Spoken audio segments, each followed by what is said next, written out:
Hello traders, and welcome to the market opening preview, November 4th, 2014. Traders coming to you live from Pattaya, Thailand, bright and early on a Wednesday morning, ready for a long trading day. Traders, this is brought to you through FXCL Excellence in Trading. Traders, it's November 4th, 2014. We are moving along in November. Before you know it, Santa Claus will be at your door. Oh, okay. Anyhow, we got a lot to talk about. It's going to get interesting today. But before we get moving on that stuff, let me introduce myself to you. My name is William Gilday. I'm your moderator for the market opening preview series every single trading day before the London Open. Traders, I started trading in 2006. In 2008, I retired from a wonderful 27-year career in the fire rescue department out of the great state of Florida in the United States. Traders, 9 days later, I got on the Big Bird and came to Thailand for a 3-month holiday to celebrate my career. Well, traders, I'm in my 8th year, and I'm still in Thailand and absolutely loving it. I love the time zone to trade. I can actually trade all 3 trading sessions. I got to tell you, trading New York is tough. Of course, New York doesn't open till 9:30 p.m. my time. So I get about just over a minute. I get about 2 hours, 2.5 hours in New York, and by that time it's 11, and I'm pretty much shot by then. Because I start my day at 5:30 in the morning, 6 o'clock, and looking at charts and getting ready for the day. So I'm always looking for opportunities and probabilities to win my trade. And how do we do that? Well, we understand fundamentals. Just need to understand them, don't have to trade them. And I'm a technician, so I look at charts. I'm looking at support, resistance. I use my Fibonacci tool a lot, pivot points, price action, price structure. I use harmonics. I use any tool that gives me the edge just a little bit to win that trade, right? That's what it's all about. All right, that's enough about me. Let's get this legal stuff out of the way. This is our risk disclaimer. Forex trading has a large potential rewards, but also a large potential risk. You must be aware of the risks and be willing to accept them in order to invest in the Forex markets. Traders, most importantly, please do not trade with money you cannot afford to lose.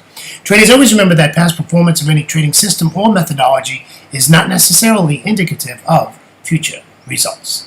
All right, let's head over to news and commentary. Let's take a look at the markets. What we got going on? How did they close yesterday? The Dow 30 closed up 0.50%. The S&P 500 closed up 0.27%. Nasdaq closed up 0.35%. The small cap 2000 also closed positive at 0.48%. Let's head on over to the Eurozone and see how they look. And it looks like they were on the green too. The DAX closed positive 0.11%. The FTSE 100 out of London closed 0.34%. The CAC 40 closed 0.41% in the green. And the Eurostoxx 50 out of Frankfurt closed positive 0.24%. All right, let's head on over to Asia. It is early in our day as our market opened just a little while ago. The Nikkei 225 is positive 2.06%. The S&P ASX 200 out of Australia is positive 0.68%. The China 850 out of Shanghai is positive 0.40%, and the Hang Seng out of Hong Kong is 0.91% in the green. And the Kospi out of Seoul is the only one in the red today, negative 0.29%. All right, looks good. Let's take a look at our economic calendar. What do you think? All right, so what we have to watch out for now is we're going to get a lot of news in the next 3 days, Wednesday, Thursday, Friday, as we always do. It is NFP week. I call it a waste of a good trading day myself on Friday, but that's okay. That's just my opinion. So let's look at some numbers. A lot happened in Asia today, or if you're on the Eastern Standard Time in the U.S., late in your afternoon. Unemployment change came in from New Zealand at negative 0.4. They were expecting 0.4, a horrible number. Unemployment rate is still at 6.0, and labor cost index, which is low impact, was 0.4. They were expecting 0.5. All right, so in Asia today, I was in front of my charts when we had retail sales month on month and trade balance. Both of them came in poorly. However, not a lot of reaction from the Aussie today on that data, and those are both high impact numbers. Like I said, I was in front of my charts, I watched it, and not a lot going on there. As we move into the Eurozone, let's see what kind of data we got coming in here. So it looks like we have, wow, early today. ECB President Draghi is speaking today. And then you have the Great British Pound has services PMI, which is high impact. Then you have high impact ADP non-farm employment change coming out. And then from Canada, we have trade balance. The US, we have trade balance. Later in the US, we have Fed Chairman Yellen. Auntie Yellen is speaking today. She's testifying. And also in the US session, at the same time, we have ISM non-manufacturing PMI. Quite a bit of data coming out today. Let's just take a look and see what's going on in our next Asia session. The only thing that we have is high impact, and it's very early for me. It's actually 5:25 in the morning. We have RBA Governor Stevens speaking. So just keep an eye on that for those of you who are in the United States, and that comes out at 5:25 p.m. for y'all. So that's what's going on the data side of the world. And the indices. So a lot of data is going to be coming out. A lot of speakers, I call them wobbleheads, and I didn't come up with that. A friend of mine did, and I thought it was just so funny. I'm liking what I see in the charts today. It looks like we're coming back to our old ways. The sentiment's coming back. You know, the bearishness and all that good stuff. And you'll see that. We're looking for just some good pullbacks. The New Zealand dollar, which we'll take a look at, actually tanked today. So we'll take a look at that. Let's head over to the charts. How about that? Okay, let's take a look at the euro dollar. Remember, every candlestick is 30 minutes in duration, as this is a 30-minute chart. Really easy trade plan here. We just need this to give us a pullback as close to that daily pivot as we can. And we'll enter this at like 1.0972. And we'll take it out at support at 1.0942. So we're looking like a 35 pip, 34 pip trade, depending on where you get in. Not a lot of pips there, but you can, just write that down. If it gets through there and keeps going, no reason to get out of the trade, right? We just put these levels in to give you an idea. This doesn't necessarily mean you have to follow it, right? You should be making your own trade plans. Don't follow mine. I'm just showing you what I'm looking at. And remember, I'm doing this in Asia, folks. I'm doing this almost 6 hours before the London Open. So, that's like 12 candles. So a lot can happen between now and then. However, there is no more data coming out of Asia today. Asia's done with data. All right, let's take a look at the pound.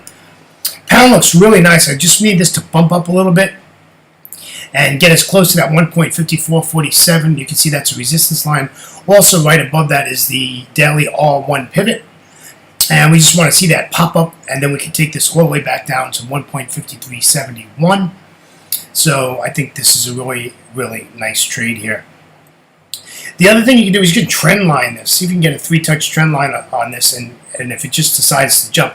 We know the pound dollar does not like giving pullbacks. So, this just might end up giving you a bearish candlestick, and boom, down you're going to go, right? So just be aware of that. We have some Forex junk, though. Where we're at, right below it. So a lot of price action left of the chart there. So we have to be careful of that. And we want to get out at, the S1 and, of course, that 200 exponential moving average. All right, let's take a look at the Aussie. This is the Aussie. And like I said, nothing really happened here. The biggest thing with this Aussie is it didn't really react, and we, we're not at any significant areas here.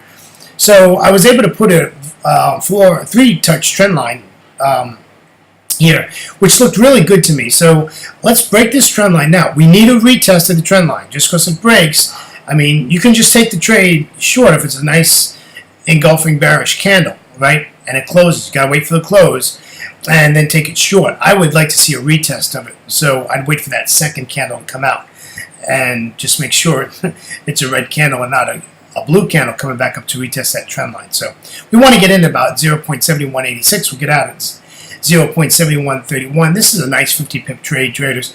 We're going to get some trouble there at the 71.45 area. 50 area, you can see left of the chart, we got some price action there. But this looks, great. What we want to do is sell this. I have no intentions of buying the Aussie. Right? I just want to sell it. If nothing happens, nothing happens. If it goes up, it's going up without me.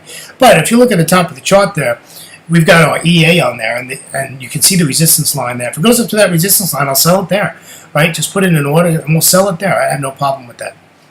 So that's what's going on with the Aussie. Let's take a look at the Euro Aussie. Again, this is pretty much its support, folks, and we need this to really pop up to this Fibonacci level of 38.2 at this 5307, 5310 area, and we'll sell this. We have price action left to the chart, but to me, it just doesn't look like it's, going to be a conflict with us. I think if this gives us a pullback, which the Euro Aussie is good about doing, and we can get our entry, I think we're going to be all right. We'll get right through that. Price action left to the chart. I don't think it's going to hold us up there, and that you can expect it. What is that? 52.78. But I think you'll be all right. And we'll take profit at 52.28. Nice trade. Really nice trade if it works out. Let's take a look at the Euro Yen. On its way down here, it's been sideways for the last like 24 hours. It looks like it anyhow. But it's been sideways, a long time. So, but we're in a good spot here. So we just need to get below this 200 exponential moving average. Give us a bearish candlestick. You know what? And let's get in this thing at about 132.69. And we'll get out of 132.30. So that's a nice 35 pip trade and an easy trade. This is a really easy trade plan. There's not a lot of work here. You can actually, stick a pending order in for that 132.69. And, I don't know what your account is and what your money management is, but, just stick your stop above the daily pivot about 7 pips, 8 pips. I mean, it's really a low risk trade here.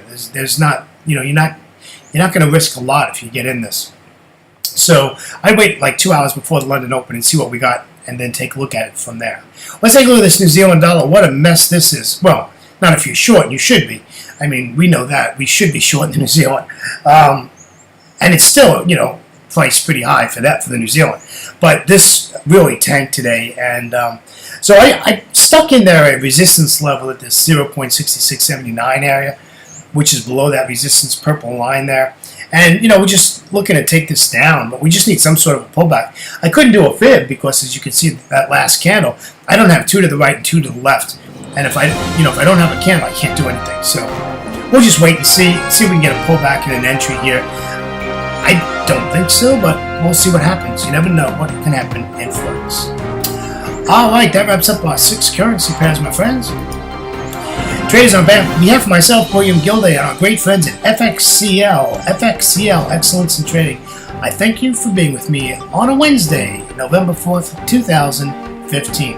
Traders, have a great trading day, and always remember to trade smart and not hard. Traders, we'll catch you next time. Have a great trading day. Take care now. Bye-bye.